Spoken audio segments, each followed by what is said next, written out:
शंकरं शंकराचार्यं केशवं बादरायणं सूत्रभाष्य कृतौ वन्दे भगवन्तौ पुनः पुनः सदाशिवसमारम्भां शंकराचार्यमध्यमाम् अस्मदाचार्यपर्यन्तां वन्दे गुरुपरम्पराम् वन्दे गुरुपरम्पराम् वन्दे गुरुपरम्पराम्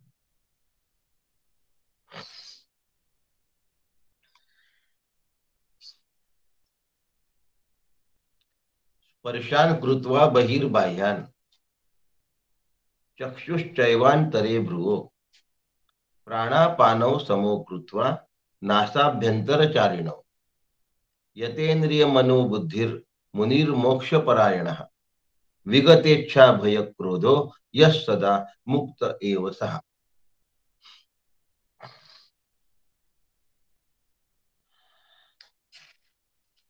असा आज 27वा किंवा 28व्यातलं पहिलं चरण आपलं होतं का बघूया. काल आपण पाहिलं आणि पाहण्यामध्ये नेहमीची रट भगवंतानी पुन्हा उगाळली, पुन्हा गायली. उगाळली शब्द याच्यासाठी म्हणायचा की आपल्या मनात काम क्रोधावर विषय आला की तेच तेच आहे असं वाटतं म्हणून उगाळली असं म्हणायचं. आणि गायली याच्यासाठी म्हणायचं की हे भगवंताचं गीत आहे. भगवद्गीता ही भगवंताचं गीत आहे. गीत असल्यामुळे ते गेय सुद्धा आहे. गीत असल्यामुळे त्यात अर्थगर्भ आहे आणि गीत असल्यामुळे बारकावे आहेत. गीत असल्यामुळे आपल्याबद्दल अकारण कारुण्यत्व भगवंताच्या अंतःकरणामध्ये ओसंडून वाहत असल्यामुळे भगवंत पुन्हा पुन्हा सांगतात की अरे काम क्रोध नको. आजच्या श्लोकामध्ये सुद्धा विगतेच्छा भय क्रोध पुन्हा तो उल्लेख आहे. का हा उल्लेख वारंवार भगवंत करतात. भगवंताला तेच तेच का सांगावं असं वाटतं. नेमकं ते आमच्या नजरेतून सुटलेलं असतं. परमार्थ करतो पण संताप गेलेला नसतो. जप्याची संख्या झालेली असते पण कामना संपलेली नसते. तासन तास ध्यान करतो असं म्हटलं गेलेलं असतं. ध्यानामध्ये मी रमतो असं वाटतं. बाहेर आल्याबरोबर विषय मला एवढे भोवऱ्यामध्ये ओढतात की मला पटत नाही. मला विषयांकडे लक्ष देण्याशिवाय काही सुचत नाही.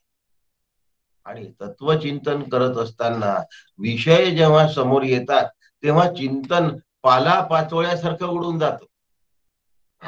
ज्या वेळेला प्रसंग येतो, ज्या वेळेला परिस्थिती येते, ज्या वेळेला नेमका प्रसंगाला तोंड देण्याची वेळ येते त्यावेळेला आमचं तत्वचिंतन हरवून गेलेलं असतं. आणि मग आम्हाला असं वाटतं की हे काय झालं.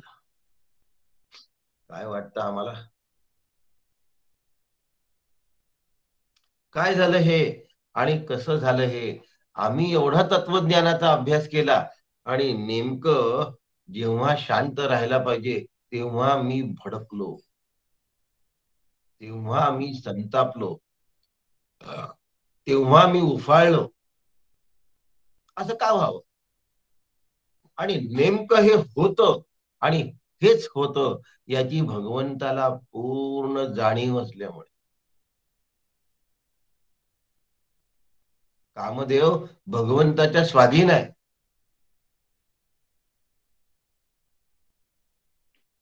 रुद्रदेव भगवंताच्या स्वाधीन आहे. भगवंत सगळ्यांचे अधिपती आहे. म्हणून प्रत्यक्ष परब्रह्म साक्षात श्रीकृष्ण आणि म्हणून त्यांना म्हणतात भगवान. म्हणून भगवान मला पुन्हा पुन्हा सांगतात आहे की काम नको रे बाबा, क्रोध नको रे बाबा. आणि म्हणून त्यांनी शब्द वापरलाय वियुक्तानाम. भगवंताचा शब्द आहे वियुक्तानाम. युक्त म्हणजे जुळणे आणि वियुक्तानाम म्हणजे ज्यांनी दूर करून घेतलेले आहेत. काम क्रोध ज्यांनी घालवून टाकलेले, म्हणून परमार्थामध्ये अगदी बेस आहे. साधन कोणतंही असा, माझा कामक्रोध गेलाय का बघा. माझी साधना योग्य दिशेने आहे की नाही, यासाठी कामक्रोध गेलेला असला पाहिजे. आणि अनात्मश्री विग्रहणम या श्लोकामध्ये, या स्तोत्रामध्ये श्रीमद आद्य शंकराचार्य सांगितलंय की क्रोध गेला तरी विशेष मोठी गोष्ट नाही, अधिष्ठानाशी ऐक्य साधलाय का बघ. नाही तर माझा क्रोध गेला या जाणीवेमध्ये सुद्धा क्रोधाची जाणीव आहेच. म्हणजे क्रोध जाणं ही सहजावस्था असली पाहिजे, आनंद ही सहज स्थिती असली पाहिजे. म्हणून वियुक्ता नाम, आगंतुक पाहुणे असतात काही, न बोलवता आलेले असतात आणि जाता जात नाही, अशा पाहुण्यांना घालवून द्यावं लागतं, काढून द्यावं लागतं, हाकलून द्यावं लागतं, बाहेरचा रस्ता दाखवावा लागतो. त्या पाहुण्याचं नाव काम आहे आणि क्रोध आहे. हे आगंतुक पाहुणे आहेत, न बोलवता आलेले आहेत आणि मला माझ्या कामामध्ये दखल देतात.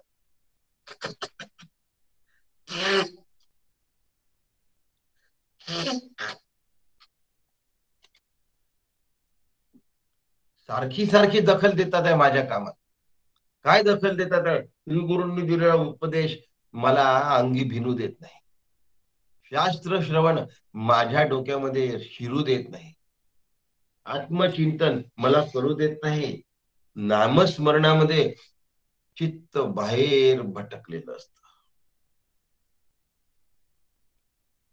प्रत्येक साधकाने काम क्रोध रहित होणं अत्यंत गरजेचं आहे, महान आवश्यक गोष्ट आहे. पुन्हा पुन्हा भगवान सूचित करतात, मी पुन्हा पुन्हा हे लक्षात घेतलं पाहिजे की माझी साधना बरोबर आहे की नाही आहे.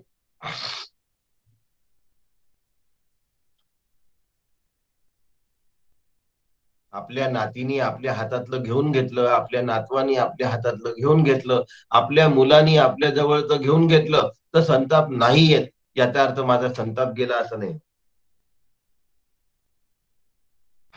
ज्याचा त्या गोष्टीवर हक्क नाही, त्यांनी सुद्धा घेतल्यानंतर माझ्या चित्तामध्ये क्षुब्धता येता उपयोगी नाही.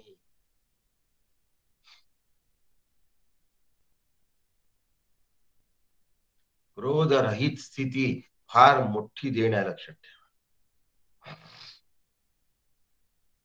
या काम क्रोध या दोषांकडे साधकाचं दुर्लक्ष होत असल्यामुळे, काम क्रोधाने चित्त कलुषित केलं हे साधकाच्या लक्षातच येत नाही आणि मग किती अध्ययन केलं तरी ते वाया जातं.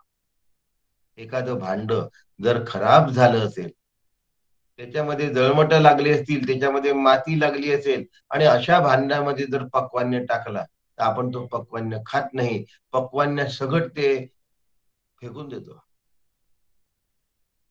म्हणून काम क्रोध असले तर अंतःकरणामध्ये केवढ्याही दर्जाचं तत्वचिंतन झालं असेल तरीही ते तत्वचिंतन टिकत नाही. म्हणून काम क्रोधाकडे दुर्लक्ष होता कामा नये. जाणीवपूर्वक अभ्यासाने हे शक्य होतं. सगळे परमार्थ करणारे नेमकं एवढं करत नाही. परमार्थ करणाऱ्यांचं काय असतं, आम्ही एकादशी करत असतो,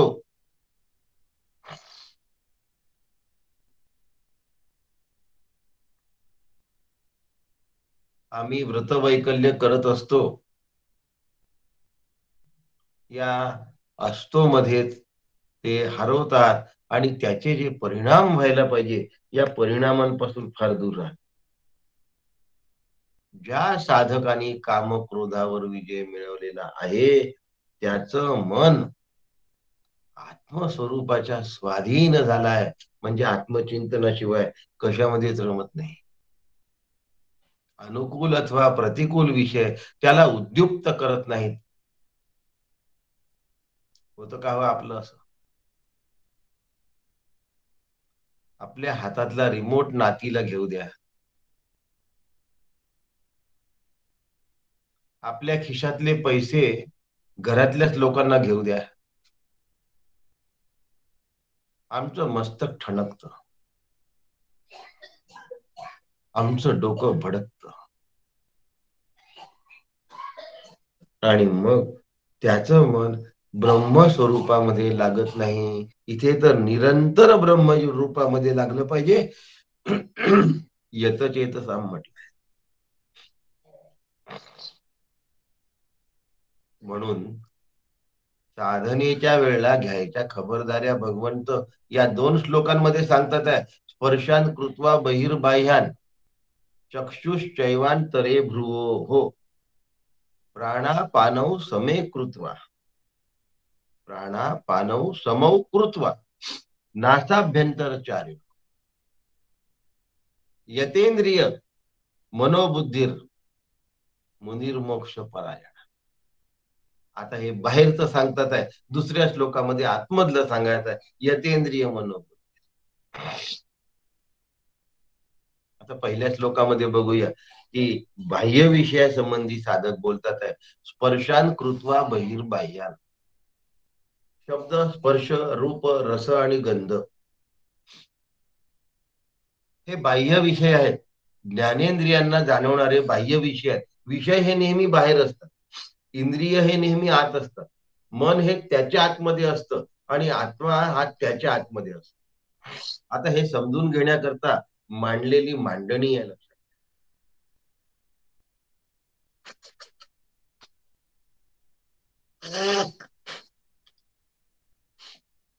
आम्हाला जगामध्ये विषय दिसतात म्हणून विषय बाहेर असतात असं म्हणायचं.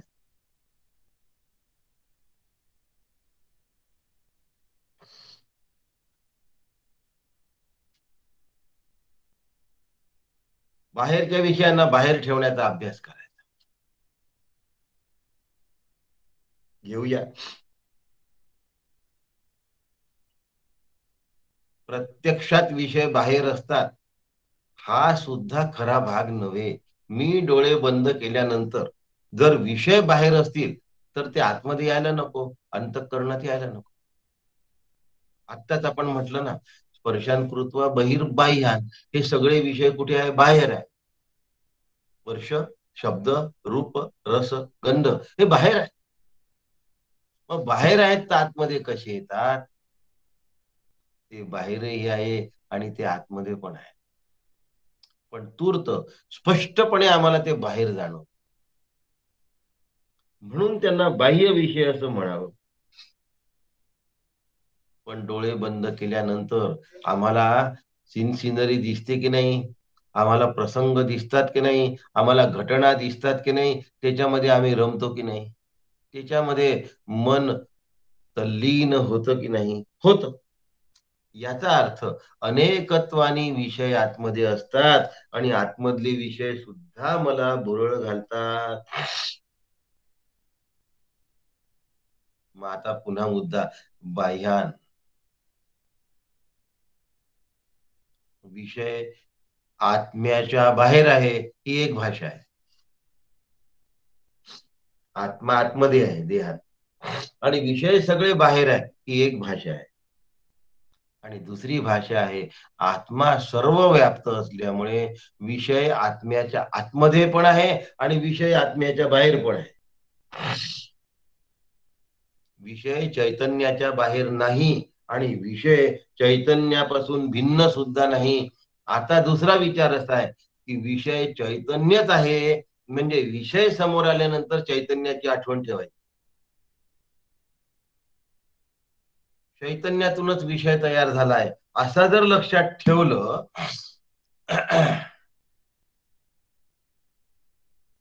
तर मग बाह्य विषय बाहेर सुद्धा ठेवण्याची गरज नाही, ते आत्म्याचं स्वरूप आहे.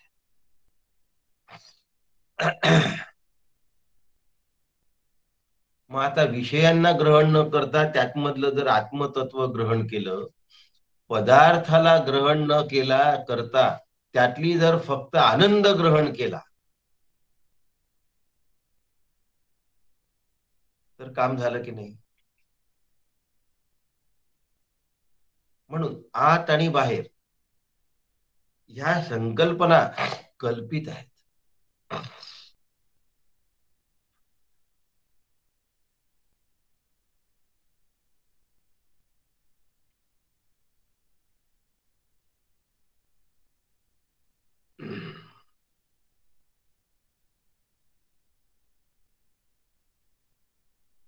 आत घेणारा जो वायू आणि बाहेर सोडणारा जो वायू, त्याला प्राण आणि अपान असं म्हटलं जातं. आता एक आतमध्ये घेतला जातो, एक बाहेर सोडला जातो. आहे वायूच, पण इथे आत आणि बाहेर अशी प्रक्रिया आहे. एकदा आत आणि बाहेर घेणाऱ्या प्राण आणि अपान या वायूंवर जर संयमन करता आलं, नासाभ्यंतरचारिणो, काय म्हटलंय त्यांनी? प्राणापानव समकृत्वा. प्राण आणि अपान, आत जाणारा वायू आणि बाहेर जाणारा वायू, या दोन वायूला समान ठेवायचं. पुष्कळदा यांच्या गती भिन्न असतात. या गती नेहमीच भिन्न असतात,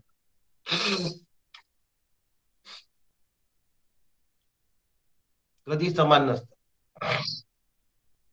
माझं अंतःकरण जर स्थिर असेल, माझी वृत्ती जर स्थिर असेल,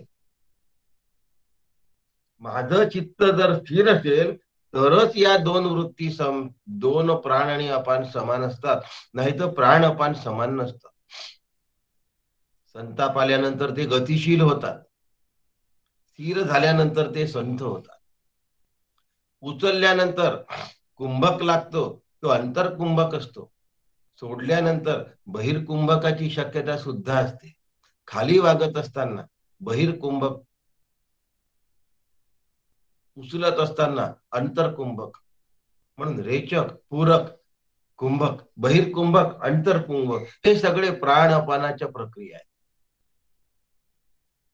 या प्रक्रियांच्या जास्त खोलात जाण्यापेक्षा या दोघांची समानता ठेवली पाहिजे. नासाभ्यंतरचारिणं, नाकाच्या आतमध्ये आणि बाहेर, अभि आणि अंतर, आत बाहेर जो चालू असलेला श्वास आहे, या श्वासाची समानता असली पाहिजे.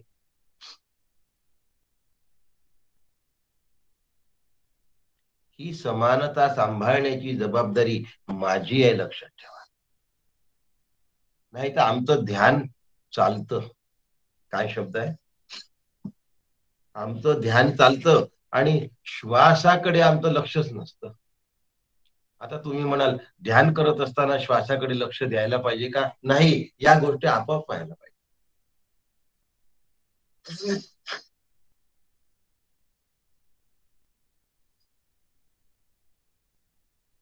सायकल चालवत असताना, मोटरसायकल चालवत असताना मी बॅलन्स सांभाळतो, मी बॅलन्स सांभाळतो असं पाहत बसण्याची गरज नाही आहे.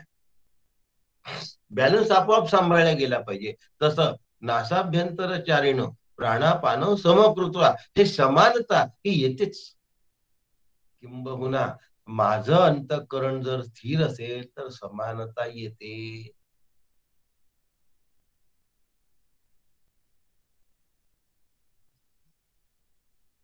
जर प्रेमामध्ये आणि क्रोधामध्ये माझं अंतःकरण वाहून जात असेल तर विषमता राहते. प्रेम आणि क्रोध हे श्वास आणि उश्वास यांची गती वाढवणारे आहेत.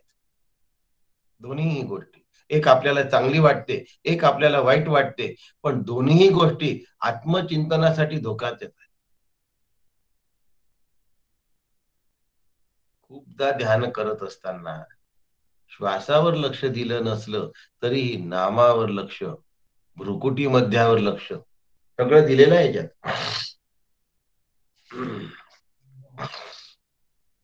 नासाभ्यंतरचारिणं, नासाच्या अभ्यंतर आणि भ्रुकुटी मध्याच्या मध्ये, या दोन ठिकाणी ज्याचं लक्ष असतं तो यांना समान करण्याचा प्रयत्न करतो. भ्रुकुटी मध्यावर लक्ष असेल तरीही समान होतं, श्वासोश्वासावर लक्ष असेल तरीही समान होतं, आणि तिसरं नामावर लक्ष असेल तरीही समान होतं. पण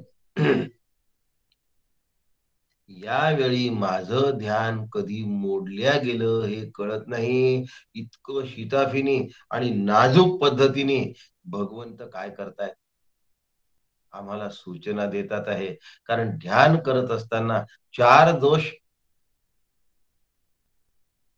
ध्यान करणाऱ्याचे येतात.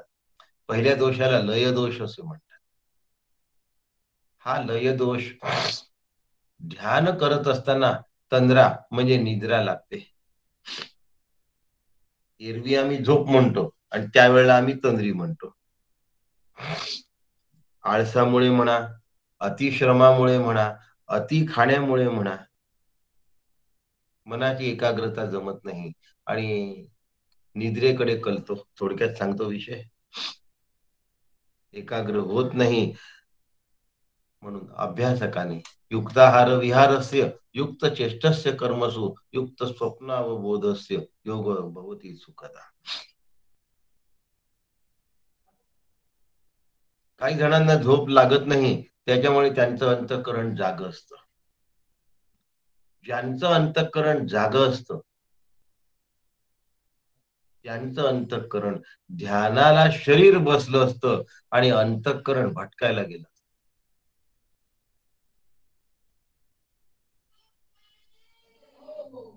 जिव्हा सोहमचं चिंतन करते आणि सोहमचं चिंतन करताना मन संकल्प विकल्पामध्ये रमलेलं असतं. सोहमचं चिंतन हरवून गेलेलं असतं. याला विक्षेप दोष असतो. खूप जणांची तक्रार असते की माझं काही मन लागत नाही साधनेमध्ये. एकदा विषयांना जर आम्ही बळी पडलो असेल, विषयांच्या आमिषाला जर आम्ही बळी पडलो असेल, तर आत्मचिंतनामध्ये मन रमत नाही. दिल लगा गधी से तो परी क्या चीज है. विषयासारखा निकृष्ट पदार्थामध्ये जर मी माझं अंतःकरण वाहून दिलं असेल, तर आत्म्यासारखा सर्वोत्कृष्ट वस्तूमध्ये माझं मन लागण्याची शक्यता नसते आणि हा विक्षेप दोष ध्यानधारकाला त्रास देत असतो.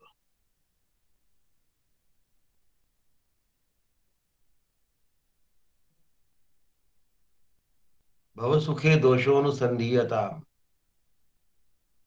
शंकराचार्यांच्या साधना पंचकम मधल्या या आज्ञेचं जर चिंतन केलं तर विषयापासून निवृत्त होण्यासाठी अत्यंत उपयुक्त गोष्टी आहेत.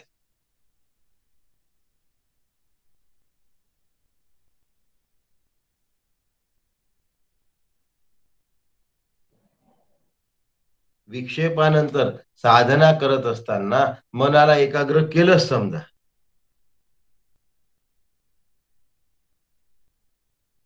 तरी त्या मनामध्ये कषाय नावाचा दोष लागतो. घटना, प्रसंग, प्रेम किंवा आपला झालेला अपमान या गोष्टी पुन्हा पुन्हा चित्तामध्ये रेंगाळतात. याला कषाय दोष असे म्हणतात. मन बाहेर धावतं हे विक्षेपाचं स्वरूप आहे. पण अनात्म वस्तू आपल्या आतमध्ये आम्हाला चिंतन करायला भाग पडतात, हे कषाय दोषाचं स्वरूप. विक्षेप आणि कषायाचा फरक असा आहे की विक्षेपामध्ये अंतर्मन बाहेर प्रवासाला निघून गेलं असतं आणि कषायामध्ये बाहेरचे प्रसंग आतमध्ये येऊन बसलेले. त्याला कषाय दोष असं म्हणतात. ज्याला हे समजायला कठीण जात असेल त्यांनी परमार्थ विज्ञान या ग्रंथामध्ये बघावं. पान नंबर 118 वर काकांनी हे सगळं सविस्तर सांगितलेलं आहे. परमार्थ विज्ञान पान नंबर 118.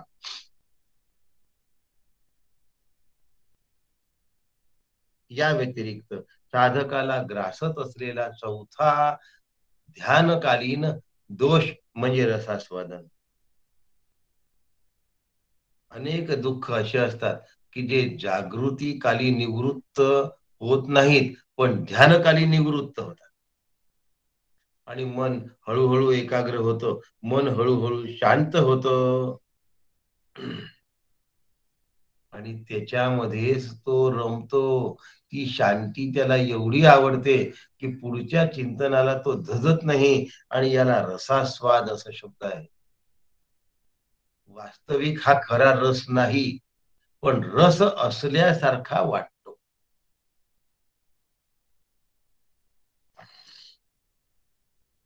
निष्ठेनी ध्यानाला लागणारा, निष्ठेनी चिंतनाला लागणारा, निष्ठेनी जपाला लागणारा साधक तत्वम पदार्थ संशोधन करू शकत नाही. तत्वम पदार्थ संशोधनाकडे एकाग्रता होऊ शकत नाही. जिथे जायला पाहिजे तिथे जात नाही.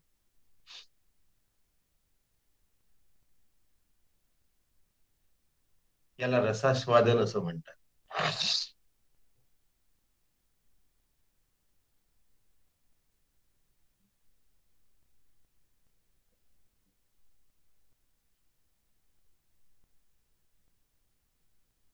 गंमत म्हणून एक उदाहरण देतो, समजून घ्या. आमच्या यवतमाळवरून नागपूरला जायचं असेल तर 4 स्टेशन लागतात. पहिलं कळंब, दुसरं देवळी, तिसरं वर्धा आणि चौथं सेलू. असे 4 स्टेशन लागतात. 4 स्टेशन पास केले, मागे टाकले की मग नागपूर येतं. तसं लय हे स्टेशन येतं, विक्षेप हे स्टेशन येतं, कषाय हे स्टेशन येतं, रसास्वाद हे स्टेशन येतं. यातल्या कुठल्या स्टेशनवर उतरून जर आम्ही आमची गाडी सोडून दिली तर आम्ही थेट गंतव्य स्थानाला पोहोचत नाही. आणि साधक ह्यातल्या कशात तरी ध्यानकालीन फसलेला असतो.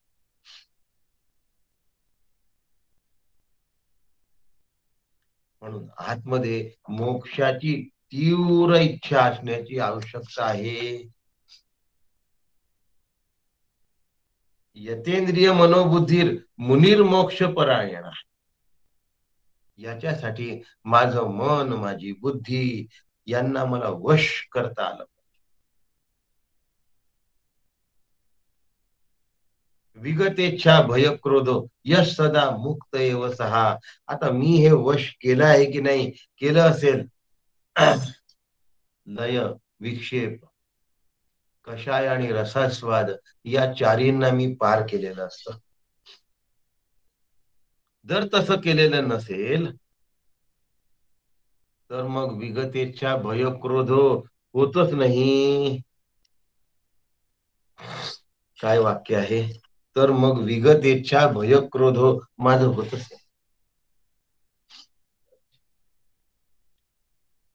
विचारांना कुठे थांबवलं पाहिजे, अविचारांना कुठे रोखलं पाहिजे, हे माझं मला लक्षात आलं पाहिजे. म्हणून यतेंद्रिय मनोबुद्धीर मुनीर मोक्ष परायण. अतेंद्रिय बुद्धी, इंद्रियाच्या अतीत असलेली बुद्धी त्याचीच असू शकते जो मोक्ष परायण असतो, मोक्षासाठी इच्छुक असतो, तीव्र मोक्षेच्छा ज्याची असते. म्हणून तो मधल्या स्टेशनला उतरतच नाही.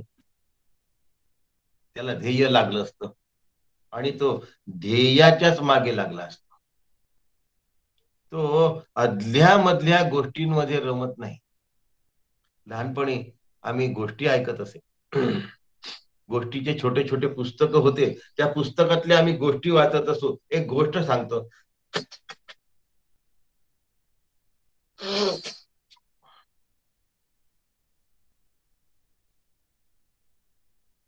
एक अत्यंत बुद्धिमान आणि तल्लख राजकुमारी होती. रूपवती होती आणि गुणवती होती. तिने तिथं स्वयंवर रचलं होतं आणि स्वयंवराची तिथी निश्चित केली होती.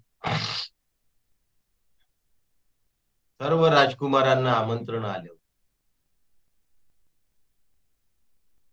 राजकुमार जसे जसे यांच्या राज्याच्या सीमेवर आले तसं तसं त्यांचं भव्य स्वागत करायला सुरुवात केली.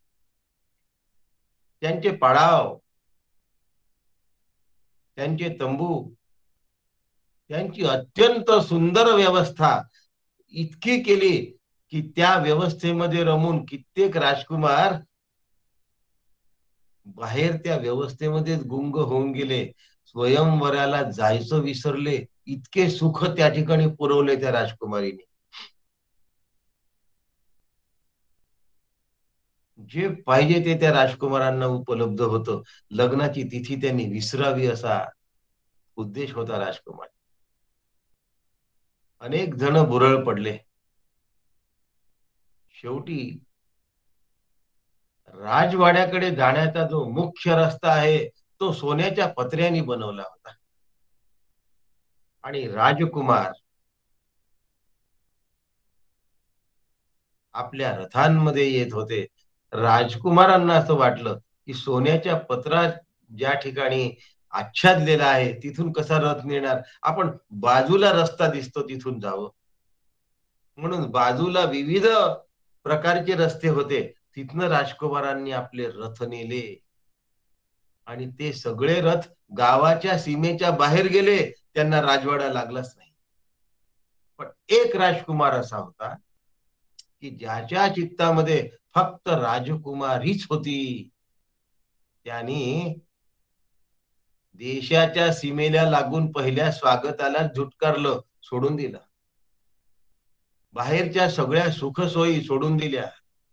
सगळ्यात शेवटी सोन्याचा रस्ता होता. पण राजकुमारीची एवढी धुंद त्याच्या डोक्यामध्ये होती, की त्याच्या लक्षातच आलं नाही, की सोन्याचा पत्रा असलेल्या रस्त्यावरून आपण रथ नेतोय. धाड, धाड, धाड त्यांनी रथ नेला. तो एकच रथ फक्त राजाच्या, राजकुमारीच्या राजवाड्याला जाऊन पोहोचला. बाकी सगळे रोज रस्ते राजमहालाच्या बाहेरून गावाच्या बाहेर निघून गेले. आणि वेळेवर हा एकटाच राजकुमार पोहोचला. कारण त्याच्या आतमध्ये तेवढी एकच धुंद होती, तशी ज्याला मोक्षेच्छा आहे, ज्याला मोक्षाशिवाय काही नको, तो बाहेरच्या सुखामध्ये रमत नाही, रंगत नाही, धावत नाही, काहीच नाही.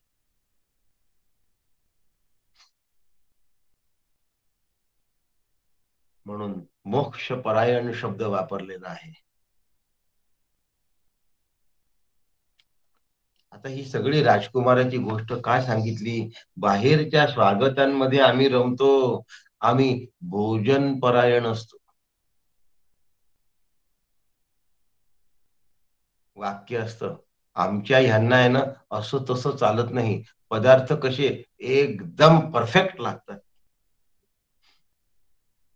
आम्ही वस्त्रपरायण असतो. आम्ही गृहपरायण असतो. हे घर बांध, ते घर बांध. इथे प्लॉट घे, तिथे प्लॉट घे. तो प्लॉट विक, हा प्लॉट घेऊन घे. इथे जास्त फायदा आहे, इथे कमी फायदा आहे. बँकेचं कर्ज फेडत राहतो, नवीन कर्ज घेत राहतो, कर्जाचा बोजा घेत राहतो. याला काय म्हणतात? कर्जपरायण. याला म्हणतात गृहपरायण. आम्ही मित्रपरायण असतो, आम्ही नातलगपरायण असतो. आम्ही लग्नाला गेलो नाही तर ते काय म्हणतील म्हणून आम्ही लग्नाला जातो. आम्हाला जावंसं वाटतं म्हणून आम्ही जात नाही. आम्ही न गेलो तर आम्हाला नावं ठेवल्या जातील म्हणून आम्ही जातो. याला नातलगपरायण म्हणतात. असे अनेक प्रकारचे परायण असल्यामुळे आम्हाला मोक्षपरायणता सापडत नाही, हाती लागत नाही. मोक्ष हेच एकमेव ध्येय ज्याचं आहे, ज्याला मोक्षाशिवाय दुसरं काहीही नको, तोच मोक्षपरायण आहे. मी नेहमी सांगत असतो, षट संपत्ती ही संपत्ती आहे. शम, दम, उपरम. आम्हाला असं वाटतच नाही की माझं चित्त शांत झालं, मला समाधान प्राप्त झालं पाहिजे, त्यासाठी मी तितिक्षा जपली पाहिजे. या संपत्ती आहे हे आम्हाला कळत नाही. पैसा ही संपत्ती आहे असं वाटतं, तितिक्षा ही संपत्ती आहे असं वाटतं. समाधान ही मोठी संपत्ती आहे असं आम्हाला वाटत नाही. शब्दांनी वाटत असलं तरी त्याच्यासाठी आम्ही प्रयत्नशील नसतो. याचा अर्थ असा आहे की माझ्या जवळ उपलब्ध असलेल्या सामुग्रीतून मला मोक्ष मिळवता आला पाहिजे. आहे त्या पैशातून व्यापारी आपला व्यापार वाढवतो.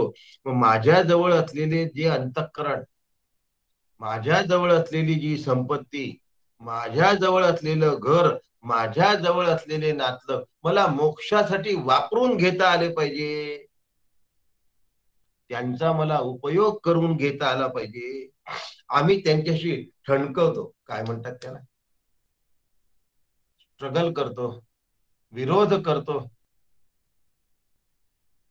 आणि ज्याच्या परमार्थामध्ये हर्डल्स जास्त असतात रेझिस्टन्स जास्त असतात, त्याचा परमार्थ कधीही तडीला जात नाही. म्हणून नातलगांचा विरोध, लोकांचा विरोध न पत्करता कमीत कमी विरोधातून आपल्याला आपली वाटचाल करून घेता आली पाहिजे. या सामग्रीचा मला उपयोग करून घेता आला पाहिजे. नातलगांनी नावं ठेवले तर मन आमचं कलुषित होतं. त्यापेक्षा ते नावं ठेवणार नाही इतक्या पुरता तेवढा संबंध ठेवून घ्यायचा.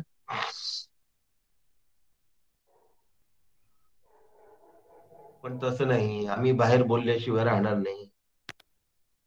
बोललं की रेझिस्टन्स सुरू, बोललं की प्रतिकार सुरू. आमच्या जीवनाचा होका यंत्राचा काटा सुखाच्या दिशेने वाहतो, सुखरूपतेच्या दिशेने जात नाही, म्हणून आम्ही मोक्षपरायण होत.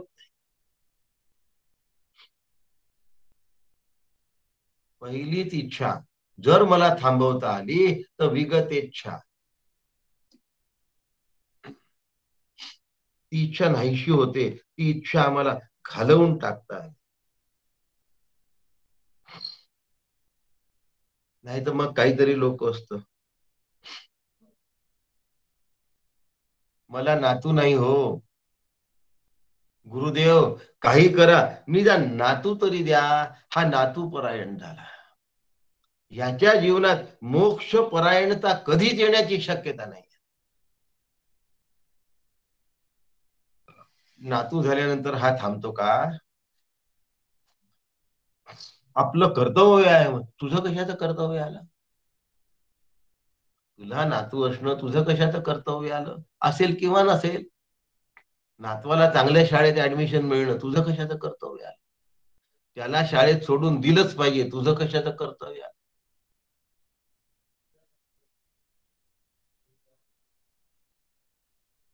पण नाही, कुठे थांबायचं हे आम्हाला कधी कळत नाही. आणि असं मागणारे कधीही मोक्षाकडे वळत नाही.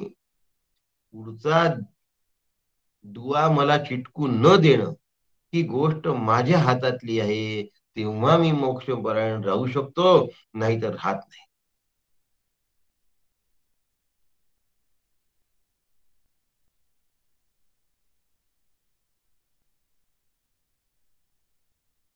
संसार वृक्ष अत्यंत बहारदार आहे, अत्यंत टवटवीत आहे, अत्यंत फुललेला आहे. याचं जर काही कारण असेल तर त्या संसार वृक्षाला मी घातलेलं आशेचं पाणी, मी घातलेल्या आशेच्या पाण्याने संसार वृक्ष टवटवीत होतो, बहारदार दिसतो, सुंदर दिसतो. मी जर त्या संसार वृक्षाला आशेचं पाणी घातलं नाही तर संसार वृक्ष वाळतो. मला मोक्षपरायणता साधता येते, पण आशेचं वृक्ष, आशेचं पाणी मी घातलंय संसार वृक्ष. काही करा, नातू झाला पाहिजे. नातू झाला तर तो चांगला शिकला पाहिजे. शिकला तर त्याला चांगले सवयी लागल्या पाहिजे. सवयी लागल्या तर त्याला चांगलं पॅकेज मिळालं पाहिजे. संसार वृक्षाला मी टवटवीत करतोय, मोक्ष परायणता हरवून गेली. तैसा संसारू हा वीरा, रुख नाही साचो करा. खोटा आहे हा संसाराचा वृक्ष, पण आशेचं पाणी घातल्यामुळे तो खरा आहे असं वाटत. तो उन्मळवणी दरारा काहीसा तरी, सुखाचे साखळ दंड मला बांधून घालतात. मी सुखरूप आहे हे समजण्याची मला गरज वाटेल. सुखरूपतेसाठी कुणाचीही आणि कशाचीही, म्हणजे व्यक्तीची आणि वस्तूची गरज लागत नाही. पण शांतपणे शहाण्यासारखं परमार्थिकाने आपलं जीवन जगलं तर दुसऱ्याला बजावायची हौस, आणि सगळ्या तऱ्हेच्या भयाला ज्यांनी सोडून दिलेलं आहे. जिथे आशा आहे तिथे भय आहे, जिथे इच्छा आहे तिथे भय आहे,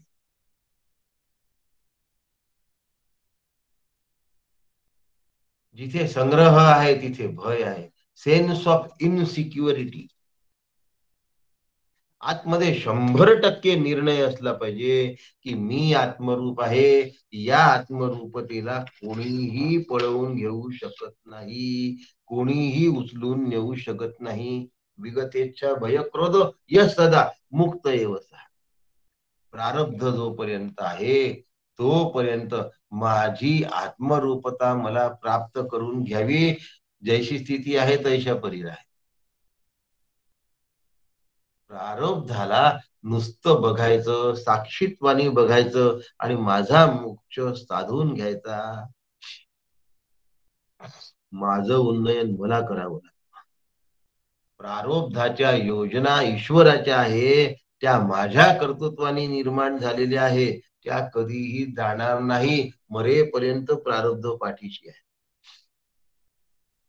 म्हणून शरणागती असली तरच निर्भयता असते, शरणागती नसली तर निर्भयता नसते. म्हणून विगतेच्छा भय क्रोध वाक्य आहे, यश सदा मुक्त एव सः. मुक्त तोच असतो. मुद्दा चालला आहे की जोपर्यंत मी आसक्त आहे, जोपर्यंत मी भयग्रस्त आहे, जोपर्यंत मी काम क्रोध युक्त आहे, जोपर्यंत मी अहंकाराने मस्तावलो आहे, तोपर्यंत मोक्ष माझ्यापासून दूर आहे. हे माझे शत्रू आहेत, हे माझ्या लक्षात. म्हणून क्रोध, संताप, काम, मोक्ष कसा होईल? या सगळ्या गोष्टी जवळ ठेवल्यानंतर मी मोक्ष कसा होईल? आणि थोडीशी जर वाटचाल झाली तर ती वाटचाल टिकेल कशी? प्रत्येक गोष्ट माझ्या मनासारखी झाली पाहिजे. कोणी सांगितलंय हो? एक समर्थांची ओवी आहे, अवघाची काळ जरी सजे तरी अवघेची होते राजे. काळ जो माझ्याच मनासारखा झाला असता, सगळेजण राजे झाले असते. काही सजे काही न सजे ऐसे आहे. प्रत्येकाला हवं तेच जर मिळणार तर ते अशक्य गोष्टी. अपेक्षित आणि नियोजित हे आम्ही मनापासून स्वीकारलं पाहिजे. आणि तसं जर स्वीकारलं तर मग सहा तोच मुक्त होतो. यश सदा विगतीच्या भय क्रोधो यश सदा मुक्त एव सहा. तोच मुक्त. पुढचा श्लोक आहे, भोक्तारम यज्ञ तपसाम सर्व लोक महेश्वरम सुहृदम सर्वभूतानाम ज्ञात्वा माम शांती मृच्छती. फार सुंदर आणि समारोपीय श्लोक आहे हा. पुढच्या अध्यायाचा प्रारंभ केलाय. प्राणापानो सोमकृत्वापासून 6व्या ध्यानयोगाला सुरुवात झालेली आहे. भोक्तारम यज्ञ तपसा, यज्ञ आणि तप याचा जो भोक्ता आहे तो सर्व लोकांचा महेश्वर आहे आणि सर्व भूतमात्रांवर निस्वार्थ निस्सीम प्रेम करणार आहे. असा साधक, त्याला सुहृद असं म्हणतात, तो मोक्षाला प्राप्त होतो. सुहृदम सर्वभूताना. इंद्रिय बाहेरचे जरी विषय आणून देत असतील तरी इंद्रिया सगट ते विषय ईश्वराला समर्पित करता येतात की नाही करता येत? करता येतात. नाना तऱ्हेची उपनिषद आम्हाला समजावून सांगतात की इंद्रिय जे काही आणतोय ते आत्मार्पण करून दे. सगळंच जर आत्मार्पण केलं तर माझ्याजवळ काहीही शिल्लक राहत नाही आणि आत्म्याला यातलं काहीच नको असतं. उपदेश शास्त्रीमध्ये आत्मा म्हणतो, काही न करता मी तृप्त आहे. मन आणि आत्मा याचा संवाद आहे. हा संवाद जर नीट लक्षात घेतला तर सुहृदम सर्वभूतानां सर्व लोक महेश्वरम, प्रत्येकामध्ये काय आहे? तोच आत्मतत्व आहे. तेच आत्मतत्व ग्रासलेलं आहे आणि भिनलेलं आहे. आमच्यामध्ये क्रोध भिनलेला आहे. काय म्हणतात, पेट्रोल पंपावर लिहिलं असतं, हायली इन्फ्लेमेबल.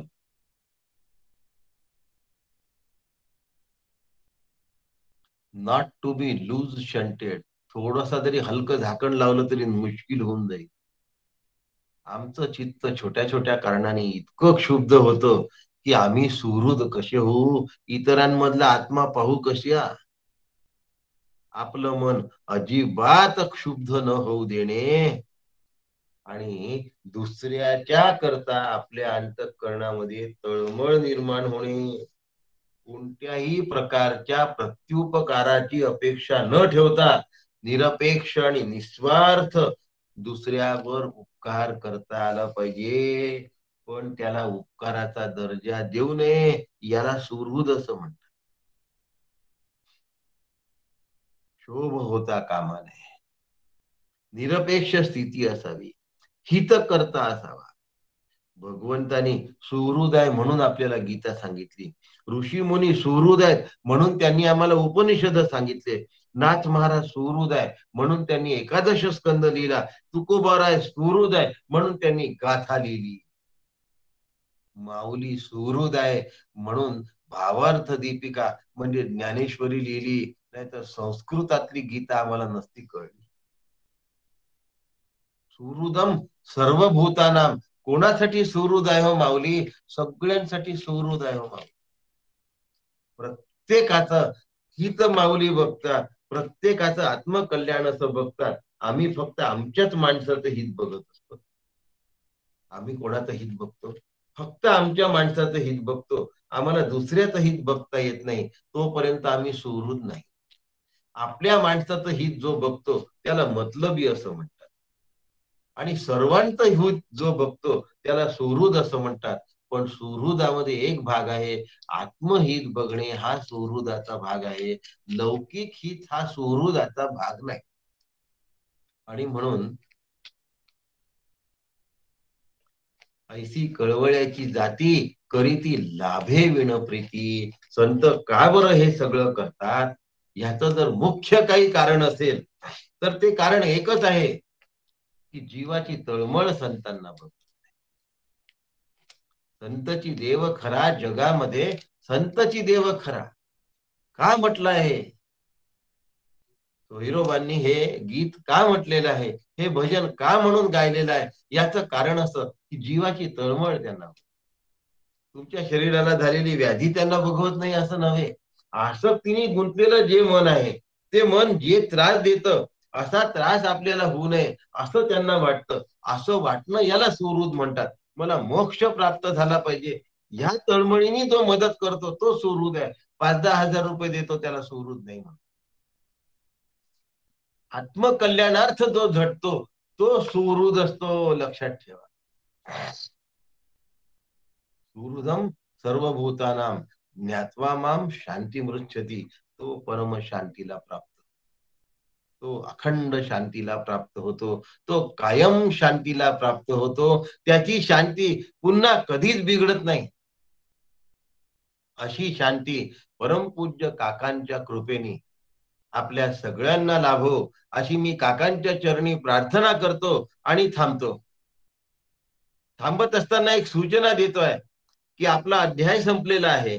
आपण उद्यापर्यंत भगवद्गीता घेणार होतो, त्याच्यामुळे आता उद्यापासून 8 तारखेपर्यंत आपली सुट्टी. आता उद्या सकाळी आपण अभ्यास वर्ग घेणार नाही. आता 9 तारखेला सकाळी आपला अभ्यास वर्ग राहील. सगळ्यांनी याची नोंद घ्यावी. आता उद्या सकाळपासून 8 तारखेपर्यंत सुट्टी. 9ला सकाळी आपण सगळेजण पुन्हा एकत्र येऊया. 9 तारखेला मंगळवार आहे, त्या दिवशी आपण एकत्र येऊया. आपल्या सगळ्यांना नमस्कार करतो. राम कृष्ण हरी. रामकृष्ण हरी काका. सगळ्यांना दिवाळीच्या रामकृष्ण. रामकृष्ण हरी. रामकृष्ण हरी. रामकृष्ण हरी सुनील भाऊ. रामकृष्ण हरी. डॉक्टर साहेब विनायकराव रामकृष्ण हरी. नमस्कार करतो. रामकृष्ण हरी काका. रामकृष्ण हरी. रामकृष्ण हरी काका.